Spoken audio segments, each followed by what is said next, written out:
This is part 2 of my statement to Children's Services. I realized after I was done that there was a myriad of things that I should have included that I got distracted from including. Let's go with the first one. This is my divorce. I carry it in my car. And it's one of many copies that I have. You'll notice it says default judgment of divorce. The reason it's a default judgment of divorce is because I filed for divorce during the criminal case against him for trying to take my life. He ended up getting sentenced to, I think it was 30 days in jail. Might have been 90. I can't remember. But anyways, the reason I get it confused is because they gave him one time limit and then he bonded out at one point and was able to...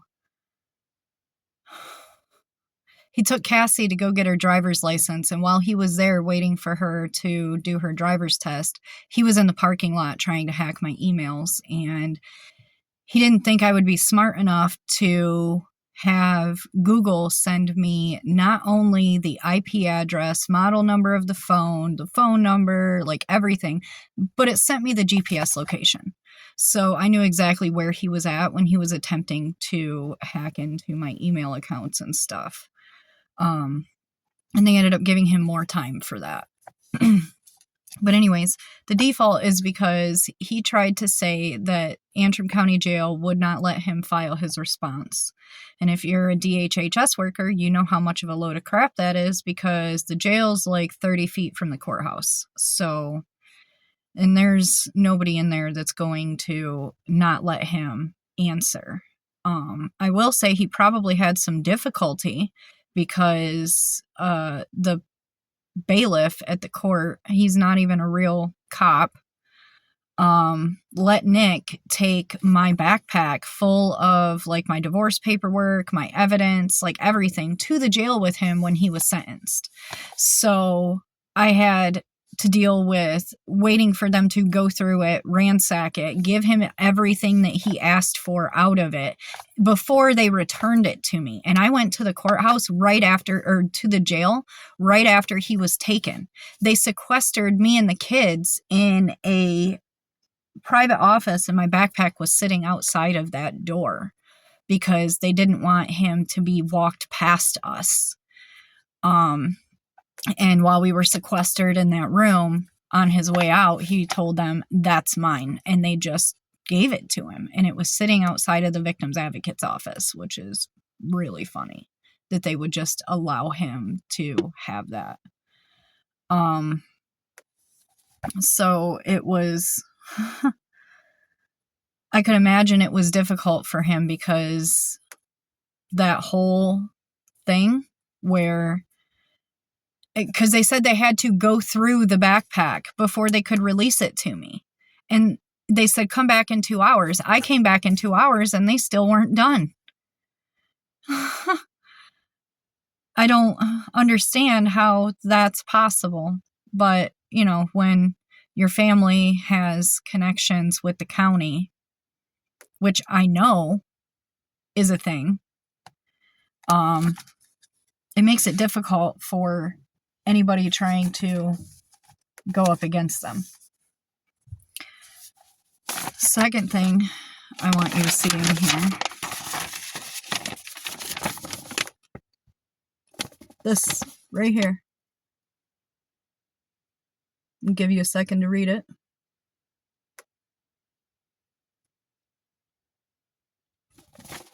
I have full legal and physical custody. So that's court ordered. And then when this was done during the process of him trying to have me arrested for parental kidnapping by turning me into the court for leaving the state. I could prove I was here. I have a job that I can do anywhere that does not rely on an employer, because Nick likes to make threatening phone calls to potential employers and to potential landlords. And they pretty much either stop talking to me or decide that it's too much of a risk to have me employed at their place of business or in a residence that they own, which has made things incredibly difficult, especially when one person owns so much property up here.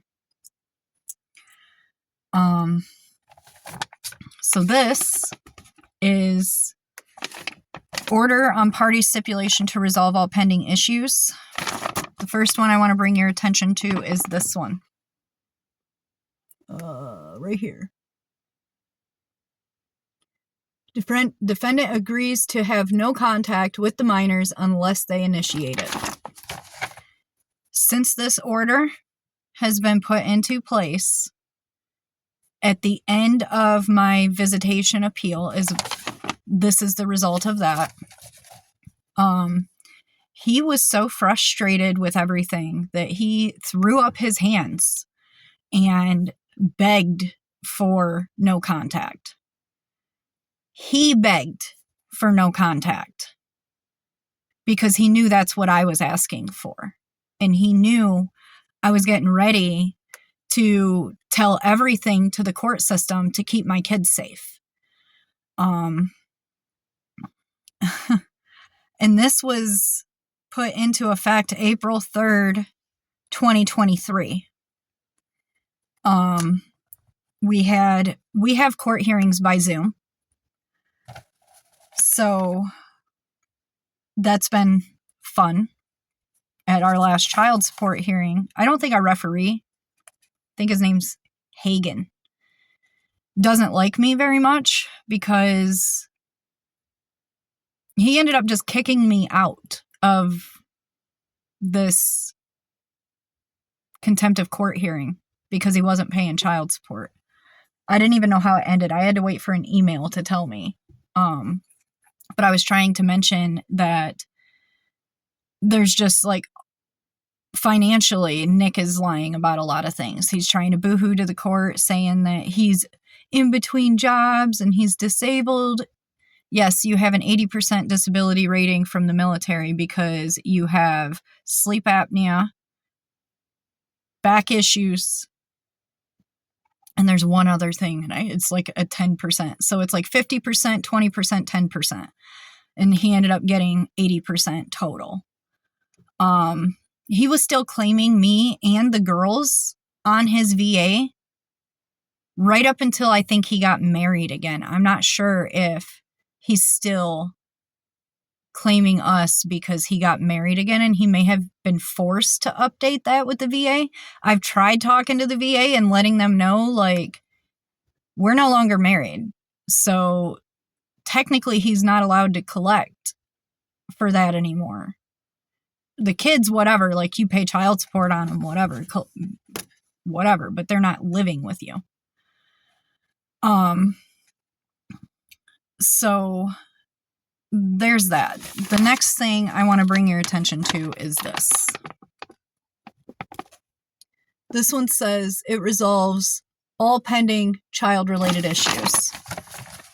I didn't think about it at the time of this hearing that I could have asked to be able to leave the state. And now I can't. And leaving the state means that no school will allow me to enroll my children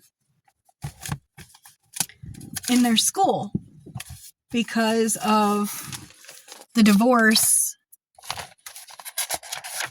Let me find it here.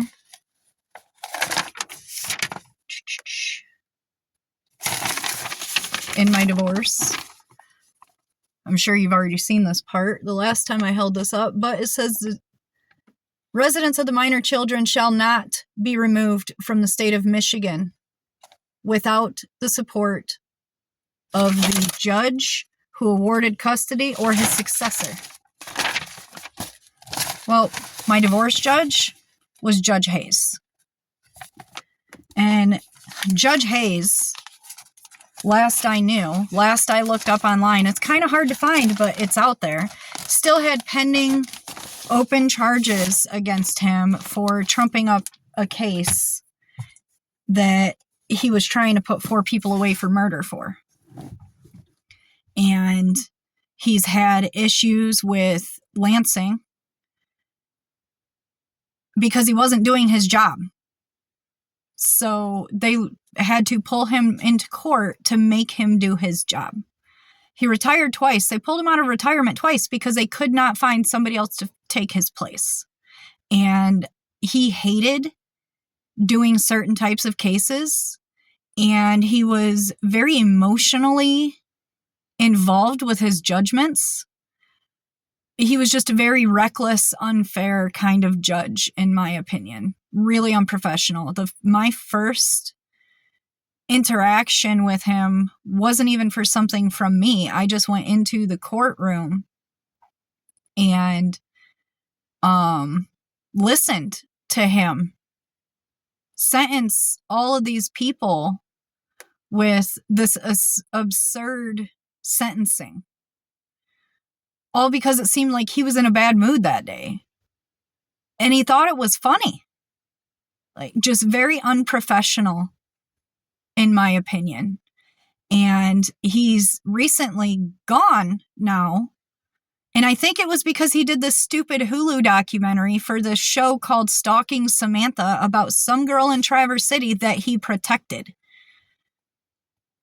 And how he talked on there about how angry and disappointed he was that nobody protected this girl before she ended up in a storage unit that this guy had built structures in and soundproofed, and he held her captive in it. For years she was stalked. And I find it ironic and funny. So, very crooked judge. Very crooked judge. I'm glad he's not the judge anymore. But I don't know anything about this new one. And I'm going to see if I can file motions to enact my plans, or we're vanishing without permission, because at this point we need to. And I really don't care. They can make a martyr out of me. I will fall on the sword for my children. But they won't find them. If that's what it's going to come down to, I will hide them. And they can throw me in prison. I don't care. I got 1.5 years before my youngest is 18. And I think that if she continues to ignore him and not acknowledge him, that it will upset him to a point that he will lash out at her.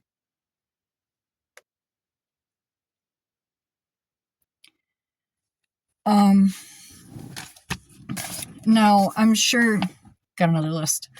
I'm sure that you are going to, well, he is going to try and say that the military is what fucked his head up. And I am here to tell you that that is absolute bullshit, if that's the excuse he tries to use. He was very violent with his sister. One of his favorite stories to tell people was the time that he picked her up in the garage and slammed her back and forth, and he would replay this out. Slammed her back and forth between a van that was parked in there and the garage door. Him and his sister never really got along. Now, his brother-in-law, his sister's husband, they're thick as thieves. Wherever Nick is, Alan is. Wherever Alan is, Nick is. And I think right now that Nick has quit his job and started working under the table wherever Alan works so that he can avoid paying child support and reporting that income to the court.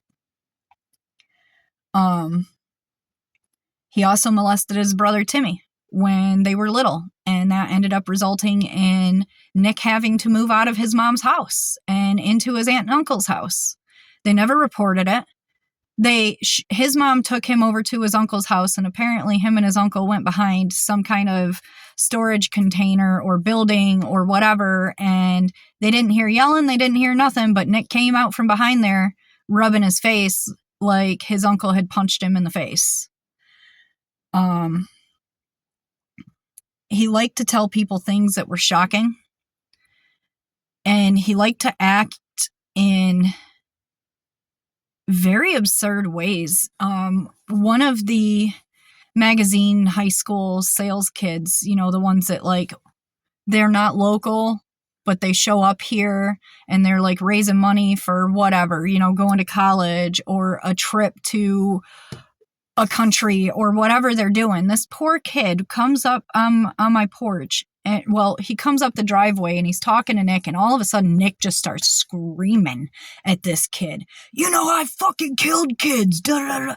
Because he tried to tell people he was a fueler in the military. Okay, he was first a fueler for helicopters, then he was a fueler for tanks.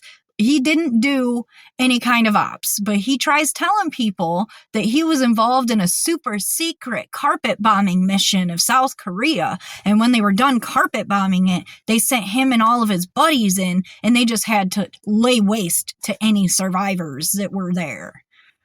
So,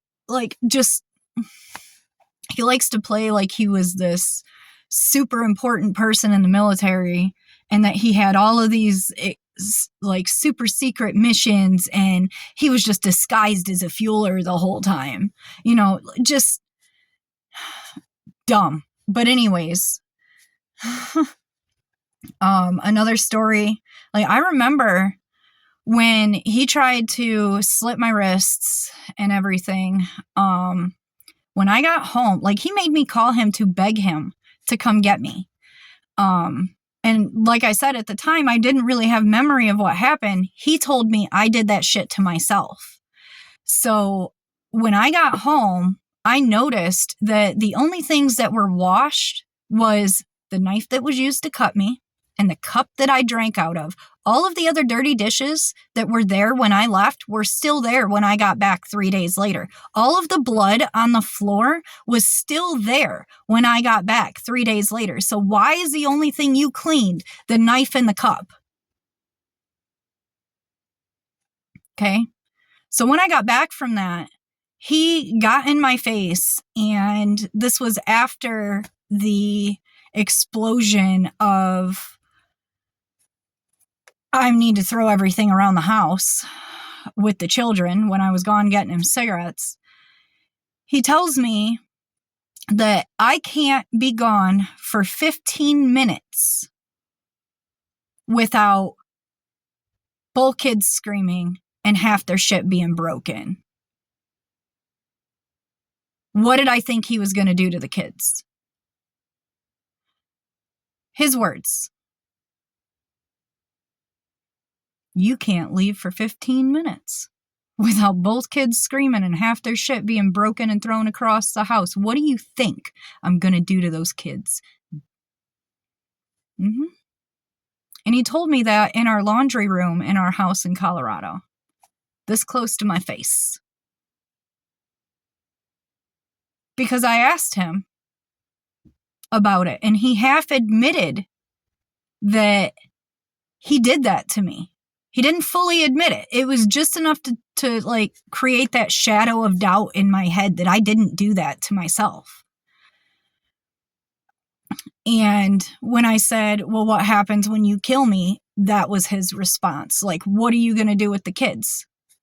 That was his response. And after that, he told me that he said his mom had a cat when he was growing up, and this cat would make this god-awful noise, and he hated this cat, and this particular cat made him hate all cats in general. So for fun, when he was younger, he would find cats break their tails by tying them together and then throwing them over tree branches so that he could watch them rip each other apart.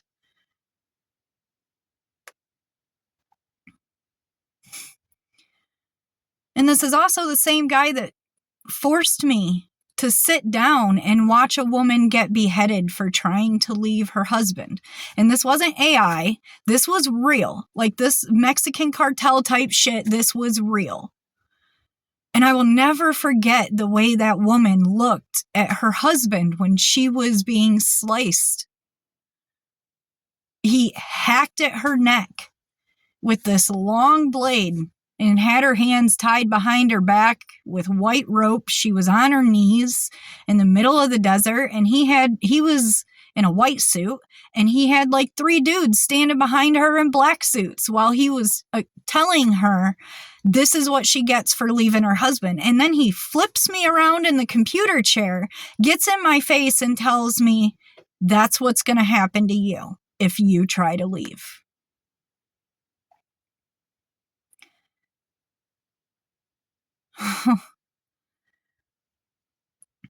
I've also been informed by his cousin Dawn that Nick's grandfather, Lyle, was a pretty disgusting individual. Apparently, he was molesting people in the family as well. So, grandfather probably taught grandson, and I didn't know it until I was all the way across the country and in a situation that I was having a hard time getting out of.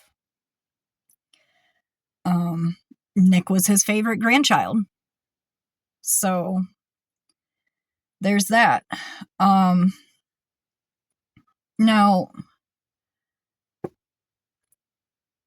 I'm pretty sure, and see, I caught Nick trying to suffocate Carlina too when she was a baby. I was outside for whatever reason, and I came inside and the house was super quiet. And as a parent of 2 tiny children, that's concerning. I don't remember where Alicia was at this point in time. I just remember going to both of the kids' rooms to see if they were in there. And I looked in Alicia's room and I didn't see anyone that I can recall. And then I went to Carlina's door and there is Nick at the side of Carlina's crib holding a pillow over her. And I made a noise when I brushed past the threshold of the doorway. And he like moved the pillow and tried to make it look like he was adjusting the pillow in her crib. Well, we didn't put pillows in the crib. You don't do that with little kids. And from that point forward, that child would no longer breastfeed. I would try and try and try and try, and she just would not let anything come close to her face.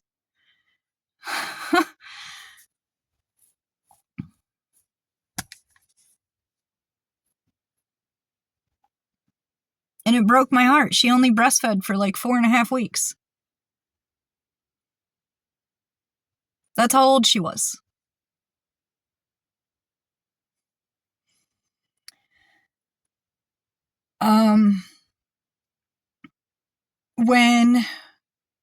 Before he tried to kill me by strangling me to death in 2019, I caught him putting Miracle Grow in my coffee. He came up to me and I was in the basement because that was my place. That's how things were. Usually when we went to a new house, one room would be my dedicated space, and that would be where I was expected to be when I wasn't doing mom things, wife things, or, household things. I wasn't allowed to leave, really, but like once or twice a month to go pay the bills, get groceries, and even then I was on a time limit, and he was calling me, wondering why I was taking so long. And it would turn into him invading my space, and then it turned into a together space, and that's where we were supposed to be. The only time he didn't invade my space was when he was online trying to talk to other women, so he would prefer to be in another room. Or men, because he does have a thing for boys. Cassie Wallace has a son, and her and I got back in contact for a short period of time after them two split up. And apparently their split up was pretty volatile because I don't know the story. She never told me, but basically all I know that she has said to anybody is that he started doing to her all of the stuff he was doing to me. And she had suspicions that Nick was sexually molesting Cody, her son. And he would have been still in diapers at the time. But she said that it got to a point where he needed a sleep study because he was having night terrors and could not go to sleep at night anymore. But anyway, he comes down to the basement and he's crawling across the floor on his knees to me. And he grabs my hands like this and cups his hands around mine. And he's stroking his thumbs across my thumbs. And this is totally unusual for him because he's not the touchy-feely emotional type. He's not. I used to tell people that he was devoid of emotion. He is an emotionless robot. And it was a serious point of contention because I felt like the fact that he lacked emotion, now that he can get angry and rageful and everything, he can experience those things. But when it comes to like sentimental feelings, guilt, having a conscience, those things are not there for him. He is in his mind, he is totally justified with everything that he is doing. But he cups my hands and he's stroking my thumbs and he's got this sickly sweet voice going on and he's telling me that he knows he's not been a good husband. He knows he's not been a good father. And one of the ways he feels like he can make up for that is if he makes my coffee. I used to drink coffee all day long. I can't anymore. My heart literally can't take it anymore. It makes it feel like it's going to explode out of my chest. And to be honest with you, coffee's kind of lost its taste for me because I noticed that after that, my coffee started tasting weird and it started making me feel ill. And I even called Folgers and I was like, I don't know what you guys are doing with your coffee process these days, but I keep getting this oil, greasy looking film on the top of my coffee cup. And sometimes it will leave pieces like on the sides of my coffee. And it was almost like coagulating it. And yes, I drink cream in my coffee, but I even drank my coffee black for a while because I felt like maybe the coffee's too hot when I put the cream in it. Like I tested shit. And I started noticing that I was losing weight. See, Nick wanted me fat. As much as he will deny it because he doesn't like fat women, he wanted me fat. So he kind of like instituted this rule where we can't waste food. So everything that's left over on everybody's plate needs to go on my plate and I better finish it. And then he would make me feel like shit for being big. And when he was triangulating everything with Cassie, because she was living in our house with her son, the two of them, I swear the two of them tried to poison me and the girls together because she made this taco pasta. That's what she called it. She did not eat out of the same pan that she tried feeding us. She took some out for herself and then added shit to ours. But it tasted awful. Like I could only eat like 2 bites of it and I didn't make my kids eat it either. And I even put this pot on the floor and offered it to my dogs and my dogs would not touch it. And supposedly all that was in it was hamburger, taco seasoning, like the Velveeta shell noodle pasta and cheese. That's all that was supposed to be in there. There was no way that was all that was in there. I tried giving I tried hand feeding it to my dog. I tried giving it to him off the spoon, putting it on a paper plate on the floor, thinking, oh, well, maybe they just won't stick their head in the pot. No, both dogs, not only did they not eat it, they sniffed it and backed away from it like there was something wrong with it. It went in the trash.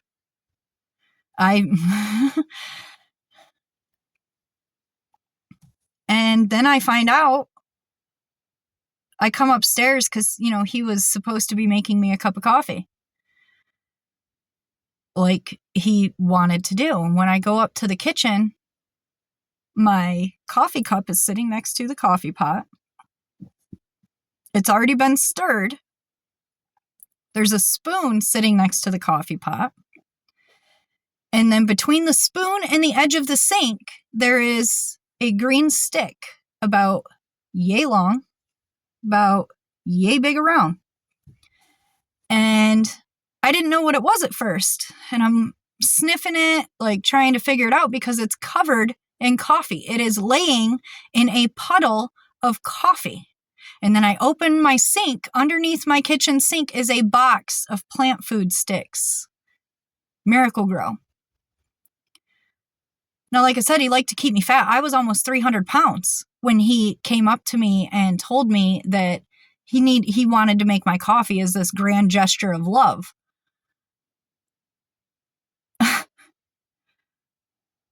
I dropped down to 98 pounds in 10 months. And do you want to know what I did to lose weight? All I did was not eat sugar. So I know, like, while that will account for some weight loss, 200 pounds in 10 months, 50 pounds in a month, the last month, 50 pounds I wasn't even trying to lose. I was still losing weight. And I think it was because he was poisoning my coffee.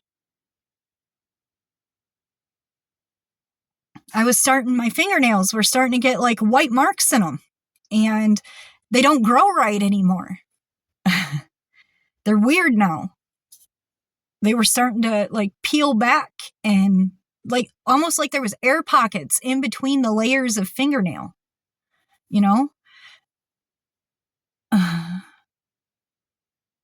My hair was super brittle. It was breaking off. I was losing hair like you wouldn't believe. And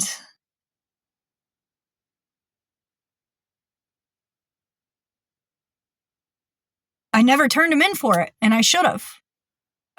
I should have, because it wasn't a month later that he had his hands wrapped around my neck. And I think it was because the poison wasn't doing its job. Or at least not fast enough for him and Cassie to be satisfied. And I know that they talked about my death because I have messages between the two of them that they didn't think I would get.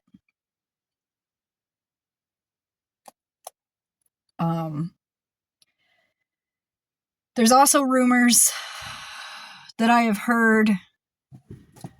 I'm going to start my car. It's cold.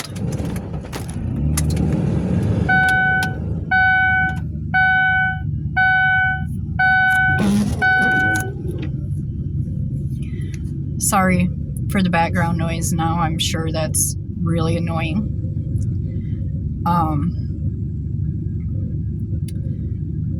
Stacy Nelson was a men's advocate up here. And he ran the men's side of a baby pantry up here called Moms and Tots. And Stacy's side was called His Home.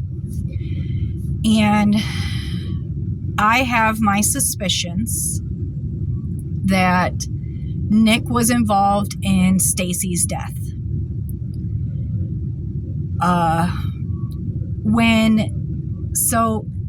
Nick's ex-girlfriend, Allison Fuller, is the one that she claims he raped and sodomized and left for dead.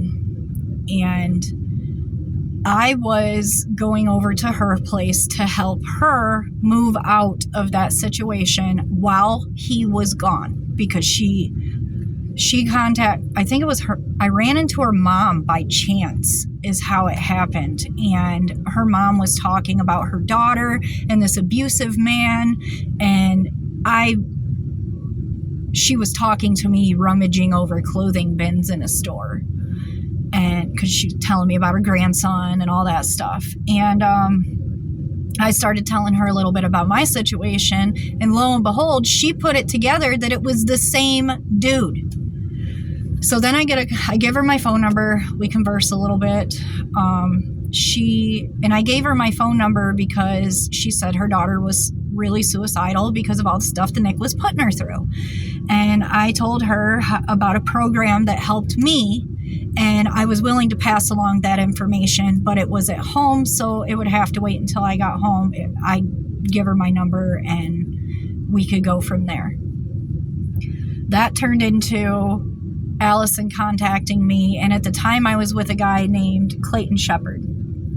And I was with Clayton pretty much up like a week after Nick tried to kill me for like 5 years. Clayton didn't leave me alone. Now, I'm not going to get too into details about Clayton, but one good quality about him is that he didn't want to leave me in a place where I would be threatened by Nick, because the first day that Clayton was at my house, Nick came back. The second day Clayton was at my house, Nick came back again, early in the morning when he thought nobody would be awake. And he was using a vehicle that he had sold previously to a family member. And he admitted this to me during our meeting about the children.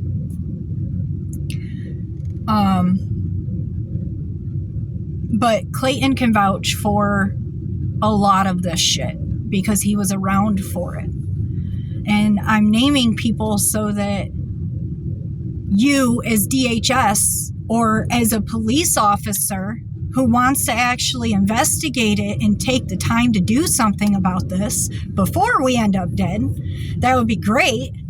And I guess for the world, if we end up dead and nothing is done, at least I did it in a way where people would know what happened. Like, very few people would even question whether or not I'm alive. I don't have family. But anyway, going back to Stacy, I guess, offered his home to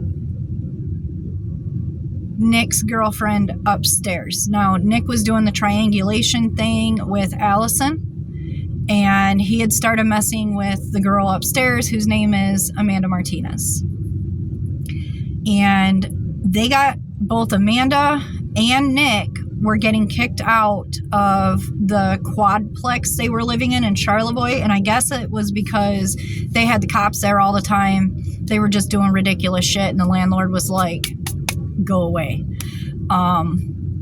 So Nick was gone. I don't know exactly where he was at, but Amanda was upstairs when I went over there and helped Allison move out.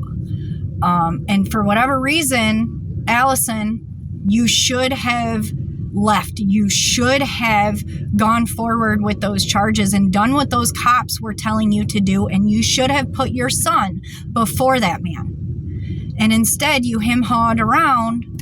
I'm going to keep my opinion to myself, but I think you made the wrong choice. I think you should have continued, because he got away with what he did to you too. But the cops were involved investigating all of that, and I was getting phone calls from Officer Monk, who seemed to be like the only police officer that I have spoken to who was taking me seriously. And he's in a different county. That's Charlevoix County. So I can't like go to him and be like, hey, all of this shit is happening. No, I have to go within my own county that I don't fucking trust, because his family has been well rooted here. Stacy opened his home, and I want to say, I'm not 100%, but Amanda's a hoe bag. So She sleeps with pretty much anybody and everybody. She kind of hops from guy to guy to guy looking for a place to live. And I'm not trying to be disrespectful, but facts are facts. And I've heard her make comments herself that were like, oh yeah, I'll just use like nude pictures to get what I need and want. So, anyway, I believe she was in an intimate relationship with Stacy. Stacy opened his home to her and Nick because I'm sure he boo-hooed to Stacy about his situation. And it turned into a three-way situation in that house. And I think somehow Amanda was involved in the house, like the house that Stacy had. And I think the two of them moved in there, thought that they'd get rid of Stacy and they'd have a permanent place to live for the rest of their lives. But when Stacy was on his way to the jail to go pick up Amanda for assaulting Allison's mom in Allison's house after barging in over a parking space, Stacy died. And the report says that it was just an accident because of ice. But Nick's mechanically inclined.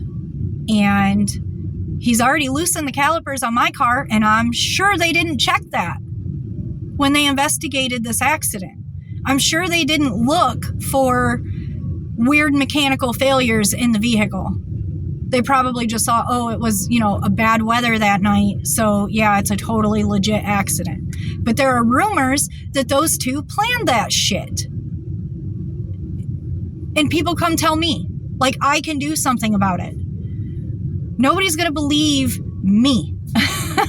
I just sound like the crazy ex-wife who's hell-bent on ruining her ex-husband. Like, that's... Anyway, so there's that. It didn't work out that way. Amanda and Nick were not able to get the house. And somewhere around the time that they were figuring out that they were not going to be able to stay there, the two of those, they split up.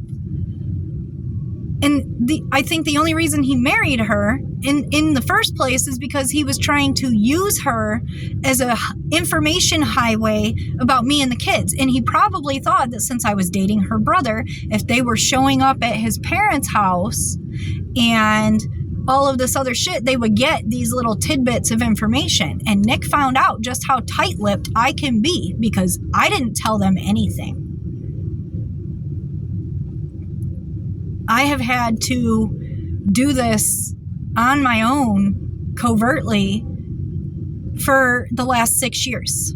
Now, granted, I have had a little bit of help along the way, and thank you to those people who have helped. It's super appreciated, and I wish you didn't have to be involved in my bullshit.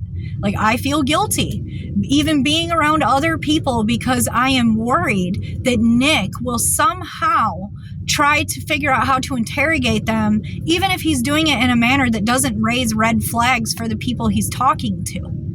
Because he will play this where he is, oh, I miss my kids, I miss my girls, she's just keeping them from me, I'm a good dad, blah, blah, blah. No, you're just manipulating and playing people and doing dumb shit and getting them involved in your dumb shit.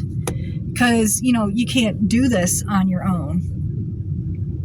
And I can prove you've been following me. I actually just looking for information for these statements just the other day, I found proof that you were in Ohio when we went to escape you after you went to Texas, looking for us the first time. Apparently, you got a place in Ann Arbor for like 6 months. You at least had a landline in Ann Arbor, and you went to Columbus, Ohio to the same cell phone store that we went to the last time we were together, and you got a new phone number, 1 digit off of your old phone number. Same store.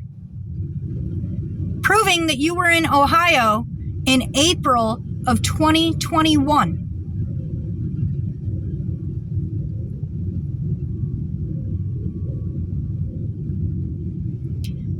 I can prove you've been to Texas on more than one occasion. The first time, you left breadcrumbs. The second time, you brought a bunch of your fucking family back up here with you. Including the niece that he said he would fuck. And probably has been. He tried to move her in, only that niece, into his apartment with Allison. Because he came back up to Allison. And was still messing around with the girl upstairs at the same time. It's a very convoluted, complex situation. And when he feels like one girl has run her course or she's not going to be useful to him, he's on to the next, and he plays this game between them for a while so that they both feel some type of way, usually towards me and each other, because he's using both of them at the same time to try and get to me. He's never going to be able to commit to another female. He will try, he will fail.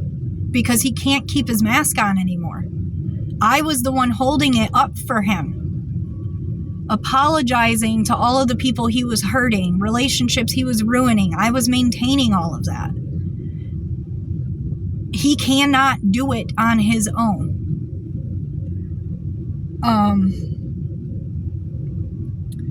The recent run-in with him was interesting. Like I said, he now knows what Carlina looks like. Because he and Alan were at a gas station. Alan was walking out of the gas station. And now, mind you, both Nick and Alan are disgusting. They like young women, young girls under the age of 18. They don't care. I've literally heard them say, if there's grass on the field, play ball. They don't care how old somebody is, except that they don't want to go to jail. Carlina's 16, and she's a looker. She's a pretty girl. And Alan didn't know it was her, and he didn't know that we were there. So he sees this young girl, holds the door open for an exceedingly long period of time, because I know Alan, he's wanting to check her out. Sicko. So Alan follows her back into the store. After he was already leaving. And my head's on a swivel now because I see Alan and my other daughter Alicia's walking behind her. Alan doesn't hold the door open for Alicia. By the time Alicia gets to the door, I have caught up with her. We go in the store together and we don't see Carlina. So now we're panicking, looking through the aisles, trying to find her. Thankfully, she was back by the ATM, tucked in the corner. But Alan had followed her and then went to the coolers, the drink coolers. And I know that as soon as Alan saw Alicia following her, Alan knew that that was Carlina. Because he sees Carlina, oh, pretty girl, I'm going to check her out, let her walk in front of me so I can stare at her ass. And then seen Alicia, gave her a dirty look, and then seen me and walked in the store right behind Carlina. So I could hear Alan on the phone talking to somebody, and I thought, fuck, he's talking to Nick, because that's what they do. They report to him. Oh, I just seen him. We can't fucking go anywhere. And it's so many different people in his family. They like this shit. They have to like this shit because they have no problem being involved in it all the time. And then after we find Carlina, Nick comes in. Carlina goes and gets what she needs and walks right past him. And he's checking her out because he has not seen me and Alicia yet. He just sees Carlina, and he turns and I watch him and he's staring at her ass. And then he gets a smirk on his face. It's this snake-like look is the best way that I can describe it. And then he turns his head a little bit, his eyes catch Alicia, and he locks eyes with her, and she will stare him down because she don't fucking like him.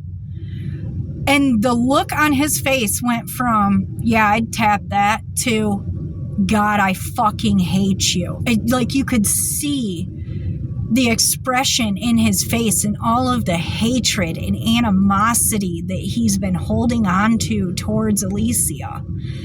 And, he's pissed too because he wasn't supposed to be at her store and was told multiple times not to come back there. So he sees her and his facial expression changes, and he hasn't seen me yet. So he looks back at Carlina, and I can see the realization on his face. Like it dawned on him who Carlina was. And then he took a step and a half towards her, went to reach his arm in her direction, and I yelled, "Not a fucking word." And then he snapped and he looked at me like he was fucking caught. And then he like puts his head down and his hands up and he's like, "I don't want no trouble." And then he starts laughing. Now, at this point, me and Alicia have made eye contact because we saw the both of them checking Carlina out. And her and I stood.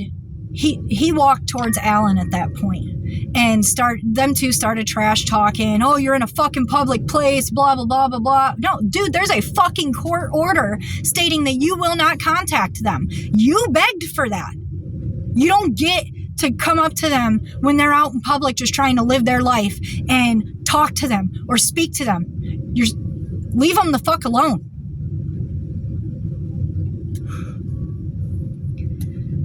Me and Alicia stood in between with our backs to Carlina, her and them, so that they could no longer stare at her.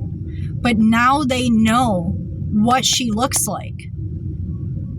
And kudos to Alan's other kids, Zachary, and I think Malia is the other one. Kudos to you two, because you two, I don't think, have said shit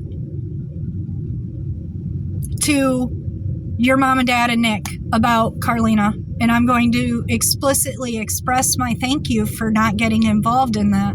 I hope you really grow up to be better people than your parents and the family that you come from. So far, you're off to a great start. Zachary, I know, goes to school with Carlina, and he has given no reason for us to suspect that he is helping in any way, and I can't express how much that means. I will never approach him to tell him thank you myself, but it means a lot. My kids don't even go by their names with their friends. When they introduce themselves to people in person, they give a fake name. Even their boyfriends call them by their other names. I am one of the only people that uses their actual names.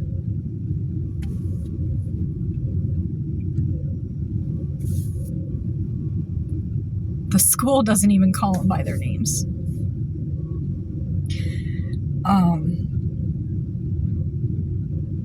But anyway, after all that, we left the gas station. We left and put gas in the car, and they stayed in there in the gas station for at least another good 5 minutes, trash talking, trying to tell people that we're the bad people.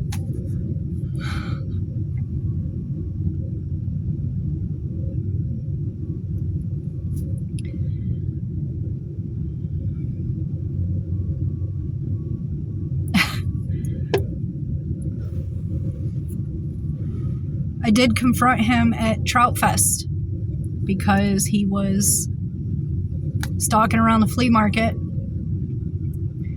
and he seen me, and I seen him, but I didn't let him know that I seen him until right before I walked up behind him and confronted him, because once he seen me make eye contact with him, he turned around and tried to pretend like he wasn't fucking following me. And see, every now and then I will get balls and get a little fucking angry and maybe even be a little petty. When there's cops around, I will confront him because I'm tired.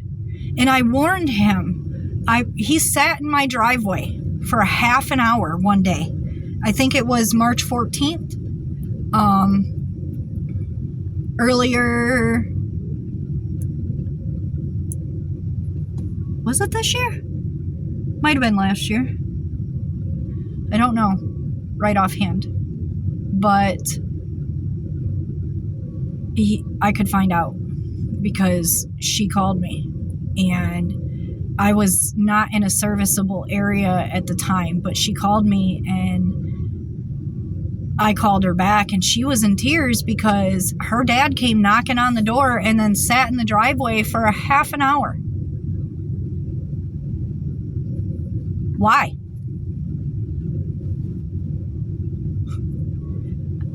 Go away. And she was too afraid. She was the only one home.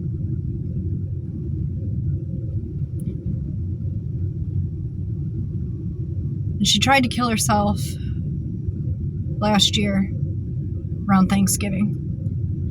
And I had tried to contact him to let him know, because despite everything, he is still her father. And I think that that would be something that should be relayed.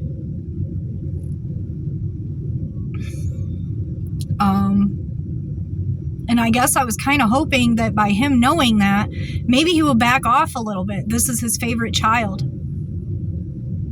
And he didn't. Instead, he married my boyfriend's sister and tried to integrate himself.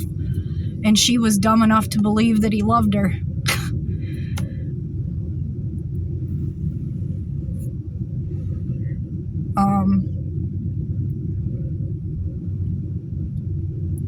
Names that you should know. Names of people who are aware of some of the things that he has done, because I had to keep a lot of it quiet. And they'll probably tell you there were periods of time where I fell off the face of the planet and didn't talk to anybody because he made me feel like I couldn't have friends, even though I wasn't allowed to have a job, or, you know, he would keep me up at his work, or, you know, even before that, when he actually allowed me to stay home.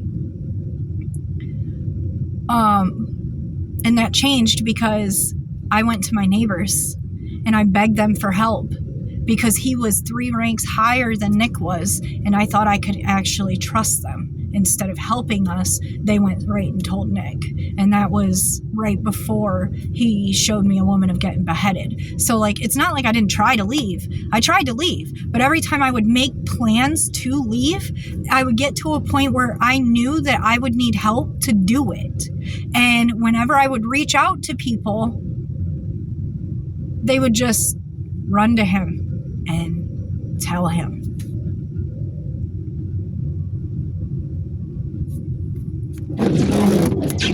Thank you, Chris and Alexis Johnson, for ruining that for me.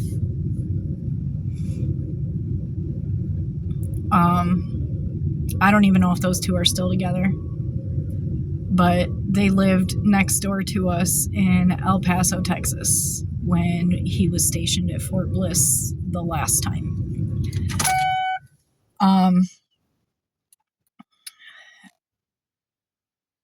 So, names you need to know.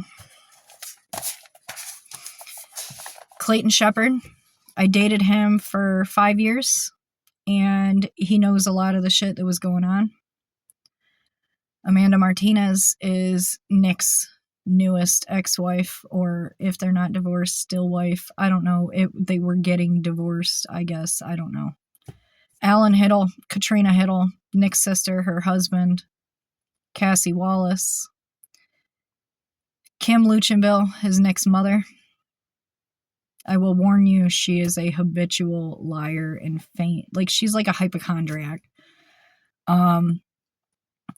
Allison Fuller and Alicia Fuller. And I think Alicia's name is spelled Alisia. And I don't think they're related.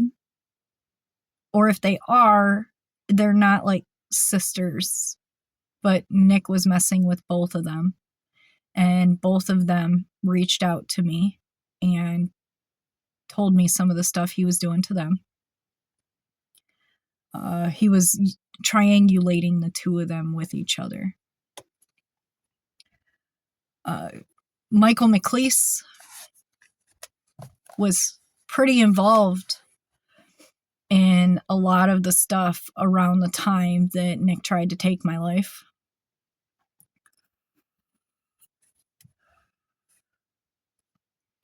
Carrie McNeese has been my longtime best friend, and she's witnessed a lot of this stuff, and over the years has been my sounding board.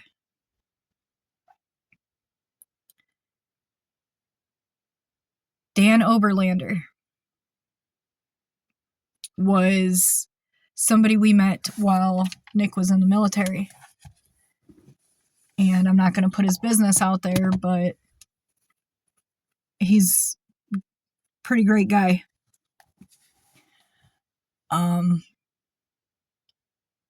I knew that Nick wasn't adjusting well back to civilian life, and Obi is what I call him, is the one that I called because he and Nick were pretty good friends for a while, and I didn't get involved in Nick's friendships, but Obi was easy to talk to, I guess, and when Nick started displaying all of these signs and symptoms of losing his mind, I didn't know who else to call that would understand. And Obi came all the way from Texas up to Michigan, past his family's house, and came up here to stay to help Nick through shit. When Nick and Cassie were plotting my death, Nick was like coming to me and feigning depression and all of that. And I would call Obi or text Obi and be like, hey, call him and talk to him tonight. And that was really the extent of our conversation until Nick tried to kill me.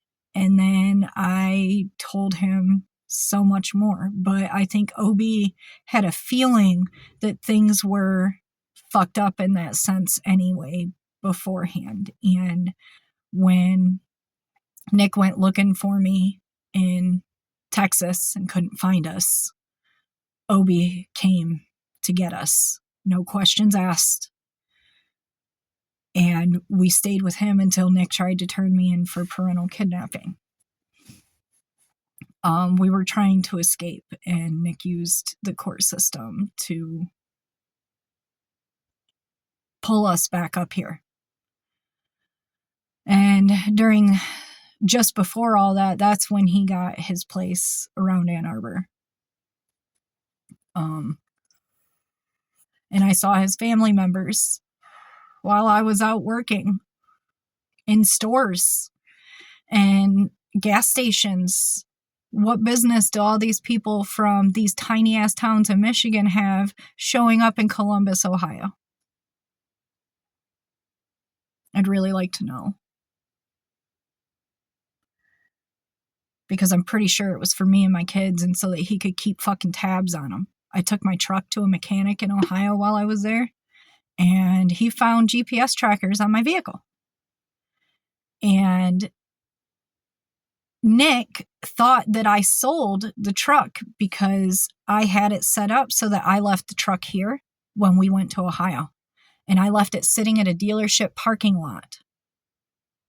Well, Clayton left it sitting in a dealership parking lot. I let Clayton drive my truck around up here while we were down there. And I think that's why Nick found out that we weren't in Texas and we were in Michigan still. Well, in Michigan. Because he had GPS locators on me. And me and that mechanic looked at each other, and he threw it on the ground, stomped on it, and then dunked it in a bucket of oil. Used oil. So, this isn't just shit I'm making up. Like, there's way too much for me to be this fucking elaborate in a story that I would supposedly be creating. I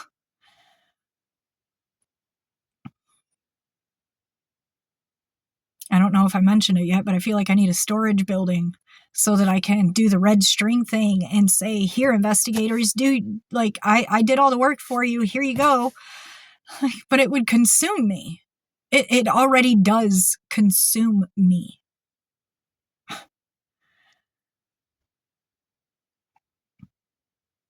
And since you guys do second interviews most of the time anyway, you can count this as interview number 2.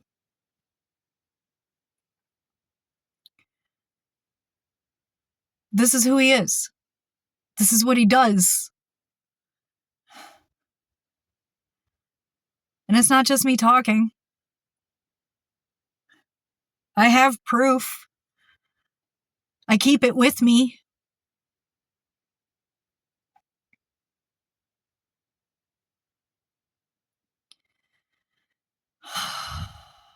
He's done so many different things to make things difficult. And to just fuck with our heads. I've had things mysteriously go wrong with my vehicle. Like, my car runs just fucking fine, and then all of a sudden, my battery is literally boiling to the point where it is spewing sulfuric acid out of the top of it. And not one, but 2 did that in a week.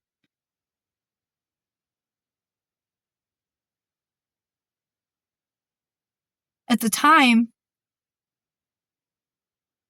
like, I guess I've always been comfortable leaving my keys in the car in my driveway. Yeah, I quit doing that. And when I quit doing that, I ended up with a nail in my tire. At least one of them. It's hard for me to, like, drive my car and check my tires at the same time. But I definitely had nails in that tire.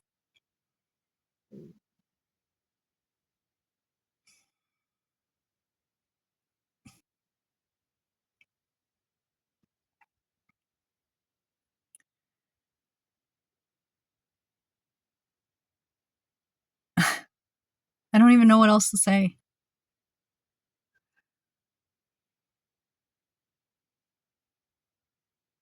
I hope I've answered every question you've had. Family history, how he was. Oh, one more thing. When I said corporal punishment muscle failure, I didn't really elaborate on that. So I will now. I'm talking he would make them do physical exercises until they literally could not move. Falling on the floor on their faces, no longer can hold themselves up anymore. Kind of muscle failure. He would promise them big things like, if you do XYZ, we'll go to Michigan Adventures. We'll go do something together. And then the time would come for us to go. They would be excited about it. And he all of a sudden gets pissed off because how dare they be so impatient? You know, they've been waiting all fucking day for us to go. By the time we get there, we're not going to be able to do anything. It'll be go to bed. And then if we even stay, unless you're like planning on going when they close for the evening, you know. So they would be all excited about stuff like that. And then he would renege on it last minute and scream at them for even asking, hey, when are we leaving? Like, we've been ready to go for hours. Everything's packed in the car, ready to go. Like, we're literally just waiting on you to say, okay, we're going. And they're little, so they're going to be antsy about it. So it was like it was turned into this big planned ordeal just to get their fucking hopes up to shatter them. And he would do that repeatedly with different things. Holidays, he would ruin them. Birthdays, especially if they weren't his birthday. I tried to do like family time for a period of time and trying to push him to be a dad. And it would turn into, like, we were playing a board game once, and it had like an action thing for movies, and it was some kind of Disney themed game. I don't even remember exactly what it was, but you could challenge somebody in the game, and Alicia had challenged something that Nick had did, and he got so pissed off he threw everything and started screaming and just acted like this giant child. And that's how he is. His ego is so fucking fragile that he cannot stand anybody challenging him, saying anything bad about him. Like, I know I'm gonna get backlash for this shit. I know I am. And to be quite frank, I really don't care anymore. Like, I'm slowly accepting that it's not going to stop until one of us stops it. And my options for that look very fucking limited.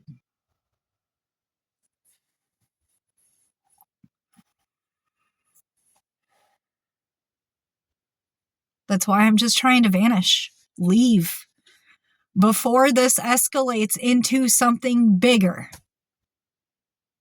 I don't want to end up being a showcased body on forensic files, on To Catch a Killer, or whatever else fucked up. Because this story is so ridiculous, there's no way that people aren't going to be that upset that nothing has been done.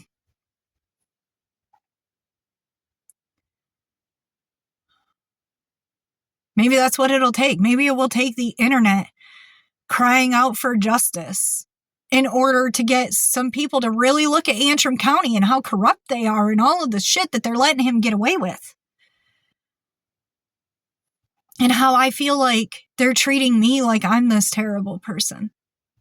You know, he's tried to have me arrested for carrying giant knives in the car that he put in my car that I found and took out before he was able to make the report. I was in bed asleep, cop beating on my door, accusing me of already driving around through town with a half machete. I was like half naked, just crawling out of bed. Now I gotta go get my keys and get dressed so that I can come out and let this cop search my truck.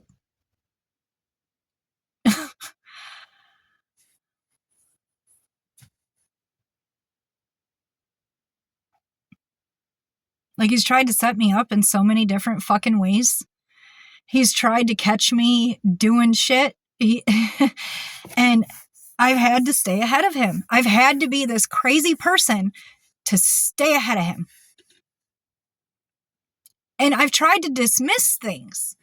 I've tried so hard to be like, no, bitch, you're being crazy. Like, he doesn't have time for all this. Like, it. And then people will come to me after the fact and be like, oh, no, you're not crazy. Like, that totally happened. I was there. I don't know how you found out. Well, probably because I'm constantly making these fucking connections because I have to. He makes me have to. So that I can stay ahead. I'm pretty sure that's how we've stayed alive this long.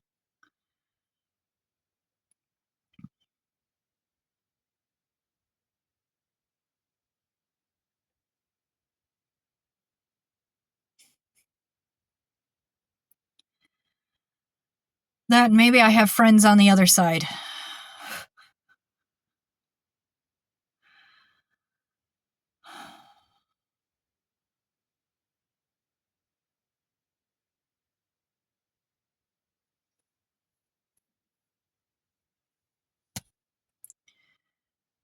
There you go. There's your second interview. Now you have over 2 hours of statement from me.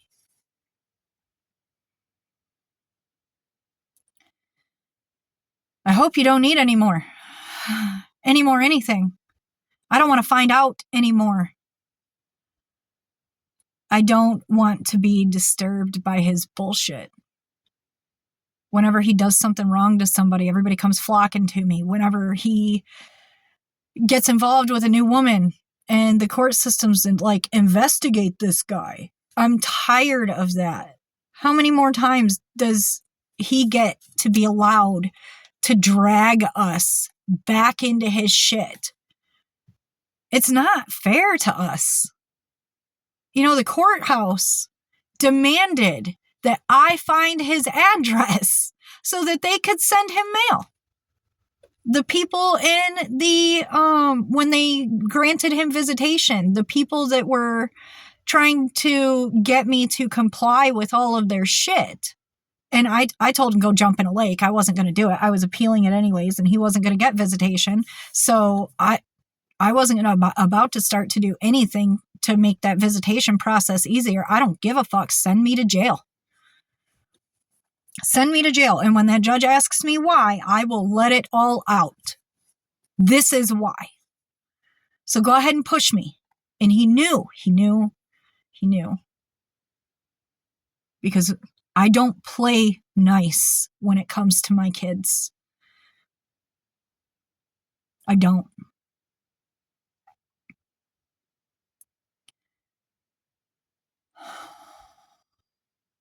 But even those people demanded that I should have all of his contact information. I don't want it. Don't want it. And you should not be expecting me to provide you with something he should be providing you.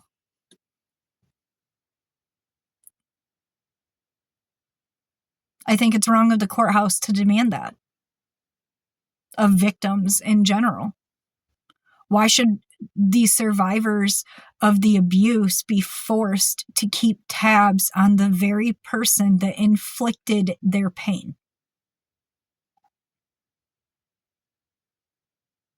I don't want to.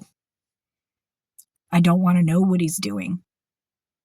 I don't want people to tell me what he's doing. I told people that 5 years ago. And there's a reason that I disappeared from the internet for so long. Because I didn't want to provoke him. But it doesn't seem to matter. And since I warned him to stay away and he continues to not, now I'm going to let everybody know. Because it's going to be really hard for him to get away with shit when people know the truth.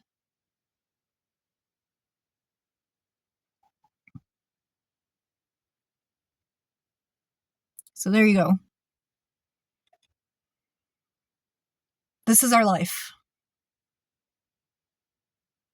These are the things that he has continued to do to make things difficult for our children. He's not a dad. He's not a husband. He's not even a decent human being. He's really good at making people believe he is because he seems like a really helpful kind of guy. And his one redeeming quality is that he's a hard worker.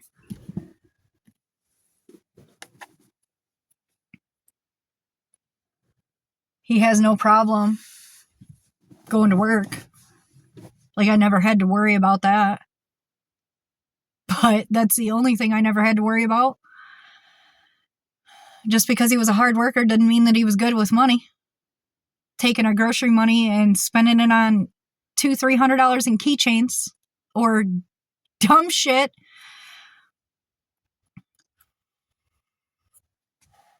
Making me go beg the health department for pads after I had our daughter because he went and spent all of our money on strippers. You know, that kind of shit.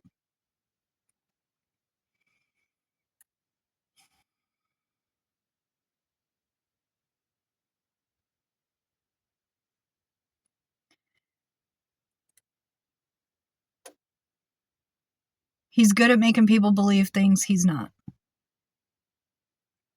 Or believe he's things that he's not.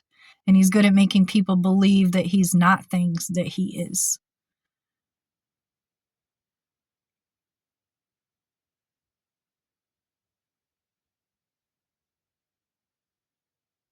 So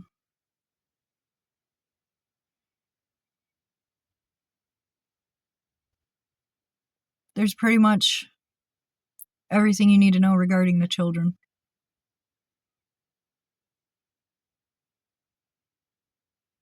Don't trust him around kids. Don't trust him around women.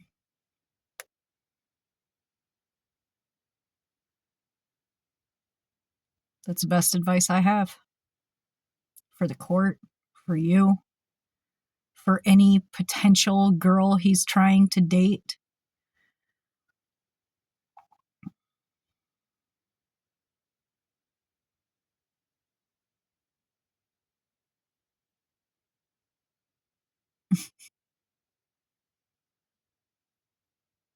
And I guess anybody else he's trying to manipulate into believing this grandiose story that isn't real.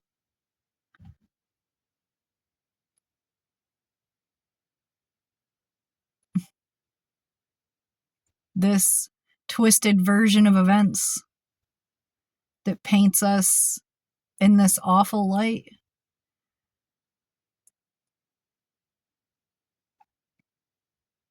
Well, what's done in dark will come to light.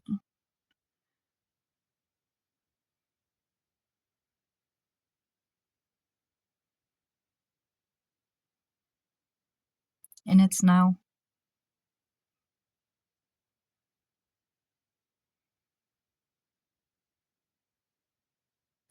Guess that's it.